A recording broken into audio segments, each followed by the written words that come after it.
గారి గెలుపులో నా వంతు శక్తివంతం లేకుండా కృషి చేస్తానని 2029లో సుధీర్ బాబు రెడ్డి గారిని మనందరం కలిసి అత్యధిక మెజార్టీతో గెలిపించాలని చెప్పి ఈ యొక్క 5 సంవత్సరాల్లో నాకు సహకరించిన ప్రతి ఒక్కరికి ప్రత్యేకమైన ధన్యవాదాలు తెలియజేస్తాం.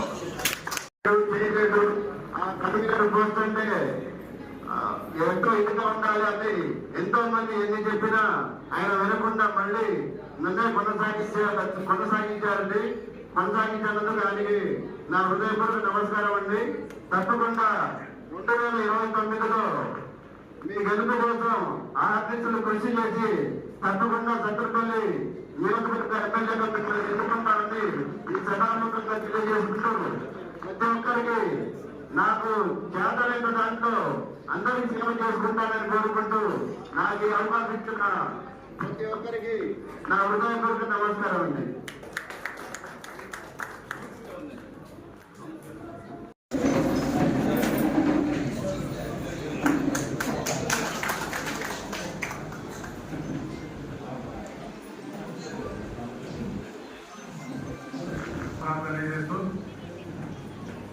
మరి ఈనాటితో కౌన్సిల్ పదవీ కాలం 5 సంవత్సరాలు అయితే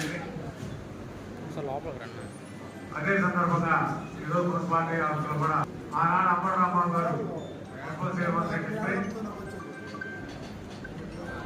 ఆయన ఉన్నప్పుడు కూడా అనేక పర్యాలు కొందరు వ్యక్తులు టీడీపీతో పొలిటికల్ చెప్పి మాట్లాడటం, ఆ తర్వాత ఇదే దాని కాపీ మీద